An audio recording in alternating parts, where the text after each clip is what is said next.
नमस्कार दोस्तों, शोभिता श्री शर्मा आज आपके सामने एक वीडियो लेके आ रहा हूँ जिसमें मैं आपको बताने जा रहा हूँ दिल्ली की जो एजुकेशन है, दिल्ली में जो एजुकेशन सिस्टम है उसके बारे में एक छोटा सा तथ्य दे रहा हूँ जो कि विधानसभा में विपक्ष के नेता रामवीर सिंह विधुड़ी जी ने रखे। उसके अलावा भी कुछ और डाटा मैं आपको देने जा रहा हूँ और सोचिएगा इस विषय के बाद कि जो मैं बता रहा हूँ क्या वो सही है, क्योंकि तथ्य ऑथेंटिक हैं। जिसको चाहिए हो वो एक लिंक देख करके विधानसभा के पटल पे की गई बातों को देख सकता है और समझ सकता है।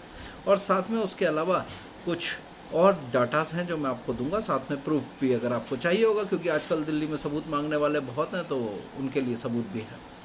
तो पहली चीज़, सिसोदिया जी जो कि स्वयं, मैं उनका प्रोफाइल देख रहा था, 12वीं पास है, दिल्ली के शिक्षा मंत्री हैं, और वो बताते हैं कि भैया हम पे फंड नहीं है टीचिंग और नॉन टीचिंग स्टाफ को गवर्नमेंट फंडेड कॉलेजेस में, दिल्ली यूनिवर्सिटी के जो 12 कॉलेज आते हैं दिल्ली सरकार के अधीन, उनको देने के लिए पैसा नहीं है, तो उसके लिए जो स्टूडेंट वेलफेयर फंड है उसमें से पैसा निकालिए। और इवन यहाँ तक बताया गया कि कॉलेजों की हालत जर्जर हो रही है, उसे भी सही कराने का पैसा नहीं है, बाकी पैसे की कोई कमी इनके पास नहीं है। पहला पॉइंट।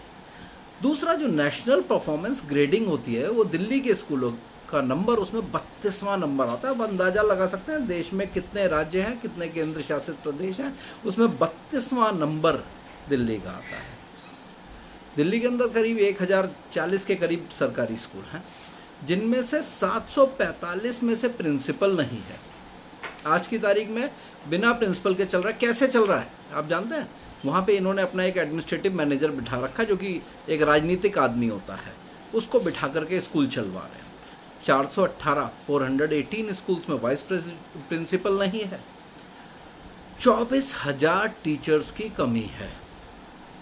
22,000 गेस्ट टीचर हैं जिन्हें आज तक वादा करने के बाद भी परमानेंट नहीं किया गया, ना उनको सैलरी दी गई, ना उनकी सैलरी में कोई बढ़ोतरी की गई। यहाँ तक कि दिल्ली के अंदर जो वोकेशनल वर्कर्स हैं, जो आपके जो कंप्यूटर्स वगैरह के वर्क करते हैं, 750 के करीब वर्कर्स को इन्होंने सैलरी मांगने पे निकाल दिया। बेचारे पिछले 10 सालों से 16,000 के वेतनमान पे काम कर रहे हैं, ना कोई टीए ना कोई डीए।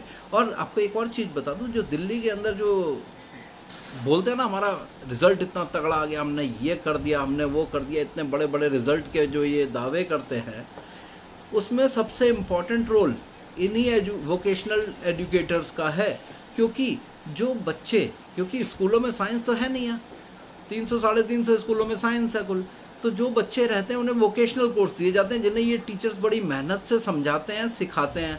और अल्टीमेटली होता क्या है, उन टीचर्स को वेतन मांगना, क्योंकि पिछले 4 महीनों से लगातार इनका आंदोलन चल रहा है कि भैया 16,000 रुपये आप हमें फिक्स दे रहे हो, जानवरों की तरह काम करा रहे हो, 1 रुपया बढ़ा नहीं रहे हो, हमारे वेतन बढ़ाओ। तो उनमें से 740 लोगों को इन्होंने नौकरी से निकाल दिया।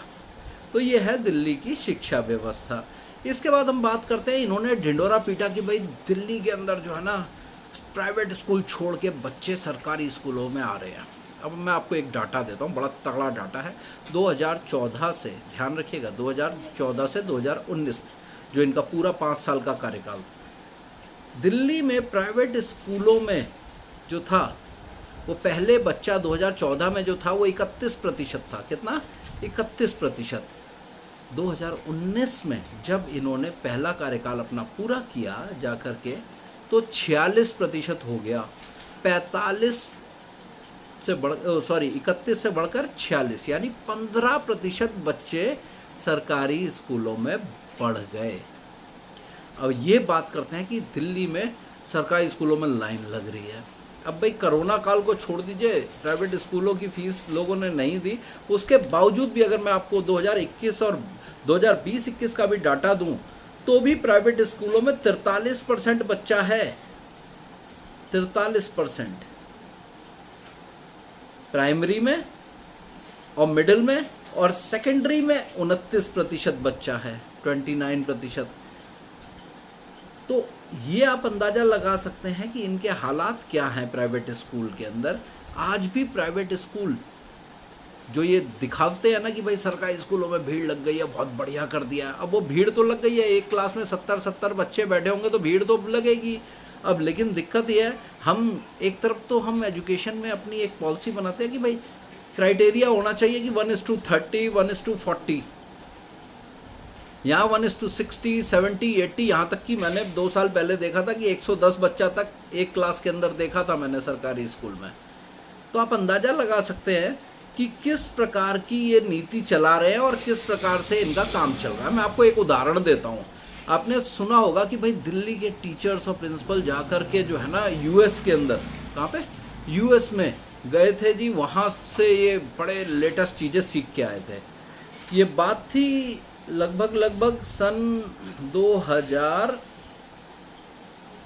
एक सेकंड जी, 17-18 के आसपास की थी ये, 17-18 के आसपास थी। हाल ये है कि वो जो गए थे ना टीचर्स, प्रिंसिपल्स, वाइस प्रिंसिपल, जो ये इंस्पायरिंग लीडरशिप इम्प्रूवमेंट प्रोग्राम था इनका, यूके का, sorry it was a UK programme, जब यूके भेजा था इन्होंने, जिसका नाम था प्रोग्राम का इंस्पायरिंग लीडरशिप इम्प्रूवमेंट प्रोग्राम। आज तक उनका टीए का बिल क्लियर नहीं किया गया। हाल इनका यह है कि टीचर्स को पैसा नहीं दे रहे, रिजल्ट का ढिंढोरा पीट रहे हैं, विज्ञापन में पैसे की कमी नहीं है, टीचर्स को देने को सैलरी नहीं है। और दिल्ली के स्कूलों के रिजल्ट के ऊपर मैंने आपको एक पिछले साल वीडियो दिया था, आपने अगर ध्यान दिया हो तो उसको देख लीजिएगा, जो 5 साल का रिजल्ट था, कहाँ से ये कहाँ ले आए थे।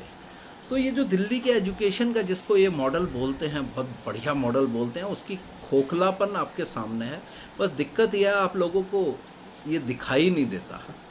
अगर ये दिख जाए तो आधी समस्या ख़त्म हो जाएगी। इसी प्रकार के और वीडियो विद डाटाज मैं आपको दूंगा आने वाले समय में।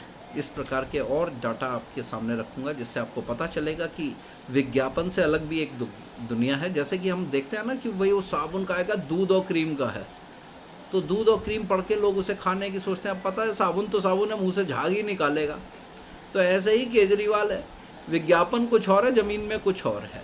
हजारों बच्चे स्कूल शिक्षा से 9वीं क्लास में बाहर होते हैं और उन्हें एनओएस में, पत्राचार विद्यालय में एडमिशन कराया जाता है। ये दिल्ली की वास्तविक कहानी है। और इवन हाई कोर्ट भी इस पर टिप्पणी कर चुका है कि आप स्कूल में बच्चों को री एडमिशन को मना नहीं कर सकते। और उसके बाद इन्होंने री एडमिशन किए, लेकिन आज भी हालात वहीं का वहीं है। ये है दिल्ली की एजुकेशन, और ये है दिल्ली की एजुकेशन की हकीकत। जिनको समझ नहीं आती वो अपने बच्चों को उत्तम नगर के स्कूलों में भेजें, नवादा के मोहन गार्डन के स्कूलों में भेजें, मंडावली के स्कूलों में भेजें, शिक्षा मंत्री साहब के जोन में, पता चल जाएगा हालात क्या है। नमस्कार दोस्तों, वीडियो अच्छा लगे तो शेयर करें और इस डाटा को दूसरों को भी बताएं और जागरूक करें। मुफ्त में कुछ नहीं मिलता बर्बादी के सिवा।